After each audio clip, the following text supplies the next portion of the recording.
welcome to episode 2 of It Must Be Another Podcast. I am your host, Jamisha Daniels, and I want to thank you guys so much for all of your responses, for your reviews, for your views.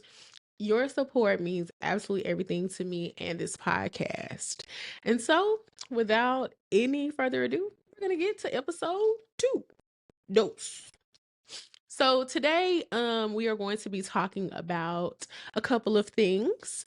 I am so glad that you guys said that you enjoyed the truth angle that I said that I was going to be starting this podcast with, because there's one of my favorite quotes from James Baldwin where he says, "To be a Negro in this country and to be relatively conscious is to be in a state of rage almost all of the time." And I personally feel like with this climate right now, that is absolutely true. I feel like there are times where I am reaching what I have begun to call content fatigue or headline fatigue, where it's constant information every day, every minute. There's breaking news. We don't know what new law has been passed. We have no idea what's going on. We're trying to keep up with all of these facts. We're trying to keep up with all of this overload of information. And while we're not people who can only focus on one thing, we are people who can compartmentalize and set our focus on a million things at once. It does become overwhelming, especially when you're at this point just trying to live. You're trying to pay bills, you know what I'm saying? It's about to be the first of the month. You're trying to do this, and you turn the TV on or you look at your phone and there's a new headline every few minutes. So I'm going to try my best to give you information that I've been looking at, and of course give feel good stories and stories that aren't so feel good. But if there's something that I'm looking at my phone and I'm like, what the hell is that? Then I want to try to bring it to you, because I'm sure that if you don't understand, I probably don't understand, and trying to find the information is probably, you never know what headline is telling you what. So I just wanted to say that if you are feeling like you are just overwhelmed and overloaded constantly, you are not alone. I am also a person who feels that way. And even trying to find content for this episode, I kind of was like, what do I even want to talk about? Like, maybe that's how I should start this off. So that's what I did, with a quote from the amazing James Baldwin, and to know that those words still reign true today, even though he said them so many years ago. And as I told you guys, I'm going to start off every episode with a fun fact. Today, my fun fact is going to be about Uncle Nearest.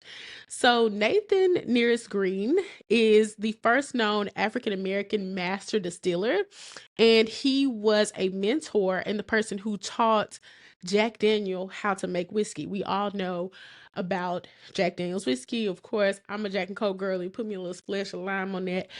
Sometimes if I just need me a little cheap drink that I know is going to get me where I need to go.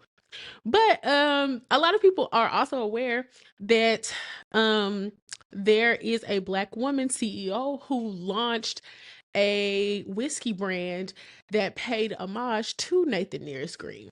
Well, they have recently been in the headlines. The CEO, her name is Fawn Weaver, and there's been a lot of reporting about what is going on with the Uncle Nearest brand right now. And I wanted to bring some fast facts about what exactly is happening, because I have been trying to figure out exactly with every story what's being reported, what the facts are, and then what's being said from Fawn. So I'm going to give you some information about this as of right now.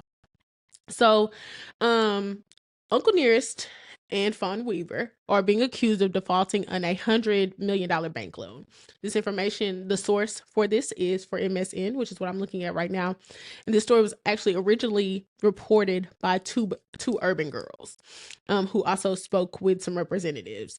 But Fawn Weaver is she's the person who created the Black-owned Uncle Nearest whiskey brand, and I think that you guys should absolutely look into it if you've never heard of it before. But this lawsuit is alleging that she's defaulted on multiple bank loans, and that there was some mishandling of the funds, and a lot of those funds were also going back into funding the lifestyle. Her and her husband allege that all of this is the fault of their CFO, who is no longer with the company. The Farm Credit Mid-America PCA is who filed this federal lawsuit on July 28th. And since then, there has been a myriad of reports that have been out. It's been covered by Forbes, Black Enterprise, Blavity, any publication that you can think of, the New York Times. And while I was looking for this story, it was experiencing the paywall for a couple of publications as well. And those of you who don't know what the paywall is, I'm sure if you've been looking for information at any time, especially hard-hitting information or anything that's fact-based from some of the biggest publications in the country, then you will experience the paywall, which is asking you to pay for a subscription to get the facts behind whatever story that you're looking for, which is also a issue when looking for factual information currently when it comes to the media, because sometimes I just want to find something. I want to read something, a 5-minute story or a 2-minute story, and just see what's going on without having to log in and do a subscription. So I am actually starting to look at some subscriptions to be the person behind the paywall for you. I'm going to try to do that for this podcast. I did not pay for the New York Times subscription, but I did find an updated article from MSN, which is what I'm reading from directly right now. They are saying that Fawn Weaver and her husband Keith owe more than $108 million across several loans that have accrued interest. And with that being said, it has also been reported that Fawn Weaver has lost control of the company, her and her husband. Well, Fawn took to her Instagram, and I'm going to give you some fast facts about the story currently. She is actually still the CEO and the owner of Uncle Nearest. However, she's under gag order, so that's one thing. And she has been diminished by the federal judge, and she can only market the whiskey. So her and her husband can market the whiskey. However, they are not in control over the company. So while they can do that, they are currently running a hashtag clear the shelves social media movement, and they're requesting people to purchase the Uncle Nearest and tag videos of them clearing the shelves to support the whiskey brand and their spirits brand, while there are all of these conflicting stories, and the federal judge has essentially stripped them of their rights of being able to talk about their brand. They still want to make sure that they're bringing money over in the midst of this chaos that's happening. And they also want to push out that they are still doing tours at the Nearest Green Distillery, which is currently in Shelbyville, Tennessee. So they're still taking tours, and they're wanting for you to go ahead and purchase the whiskey, while Fawn remains, in her words, to be unshaken and unmoved by what is going on in the story as of right now. The lawsuit does allege that Weaver used the loans to proceed to purchase a $2.2 million home in Martha's Vineyard, and then she mortgaged the property to another lender. And that is a violation of the original loan agreement. But they also said that that there were lenders who visited the property. It says that the Weavers say that the creditor was fully aware of the Martha's Vineyard property purchase, and that the lender's employees even attended an event, which neither party disputes, according to the documents filed. And these documents were filed on August the 7th of this year. As of now, the judge is still trying to make a ruling, and the documents filed on the court's website indicate that the Weavers are not disputing the loan documents that have been presented, and they do promise to pay the debt. So I have been following Fawn, and I've been looking at the way that she's been handling it. And I feel like although she is under gag order, she does do a good job of making sure that you understand that this is her company and that she wants for you guys to continue to support the company. And she also did mention in her Instagram post that any new developments that come about this Uncle Nearest story, and them losing any type of information or any type of status in terms of the company will come directly from Fawn. So if you are new to knowing about Uncle Nearest and Fawn Weaver, you should absolutely follow her. And even in the midst of this story, which is very unfortunate, she's still a great American businesswoman and someone who is worthy of reading about how she even began this company, which I do believe started off as just a paper writing about Nearest Green, and she ended up just like launching this company. So if you want to know more information about it, I would say follow Fawn, follow Uncle Nearest is the brand, and clear the shelves if you've never tried it before. Because personally, I like Uncle Nearest. I think that it is a really good sturdy whiskey. And even whenever Beyonce launched Sir Davis, she was one of the supporters when people saw it as competition. So we will keep reports on this story. And as more information comes out about Fawn Weaver and Uncle Nearest, I will try to provide as much information that I know and follow this story the best of my ability. So that is my story in the fast fact for today. And we're going to move on now to playlist potential. Hey, hey, hey, hey. So if you're a follower of mine, then you know that I love music. As I've told you guys before, I am a music and culture writer for Dallas Observer. I want to let you guys know what I am listening to right now. So if you are a person who's looking for something to clean the house to, Destin Conrad, who was a social media star, he started off on Vine like as a teenager.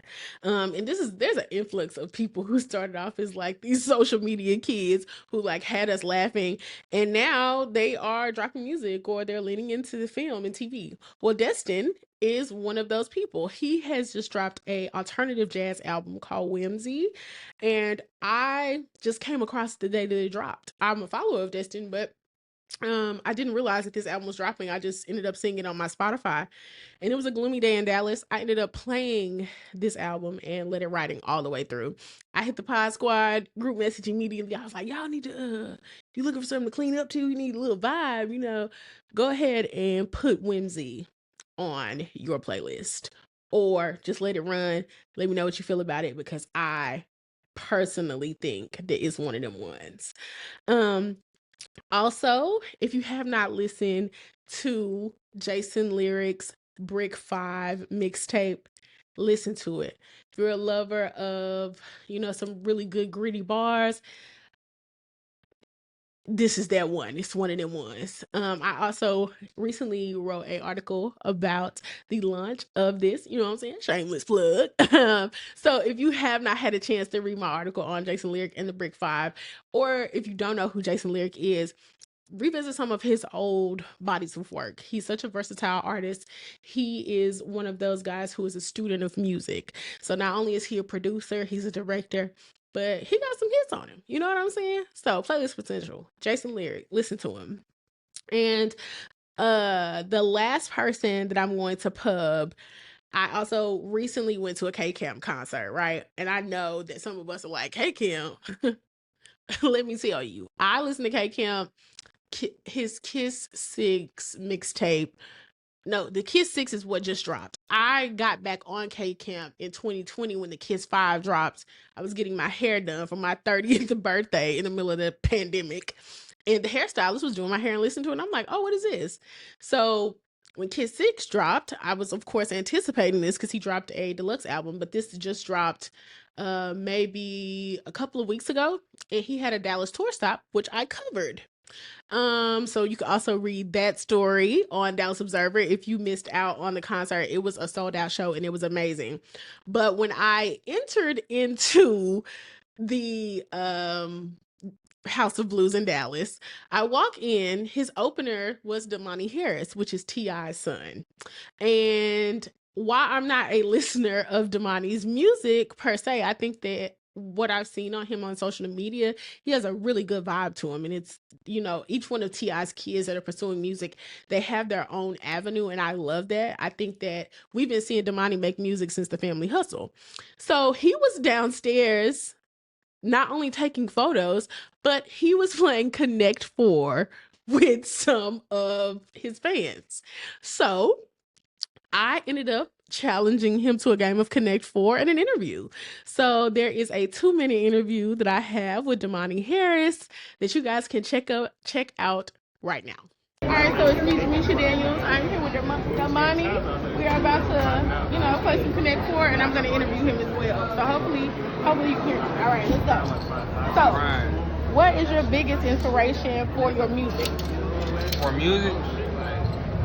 Is it my biggest inspiration for music? Yeah, the biggest inspiration for music. That's a good question, man. It's always something to say. It's always a perspective, I would say. And I just love music. Okay. I'm not gonna lie. What differentiates your music from your dad's music? Another good question. Man, we all just got two different stories to tell. And he has a great way of painting his picture, and I have a great way of painting mine. But we both got two different stories. You know? She didn't know.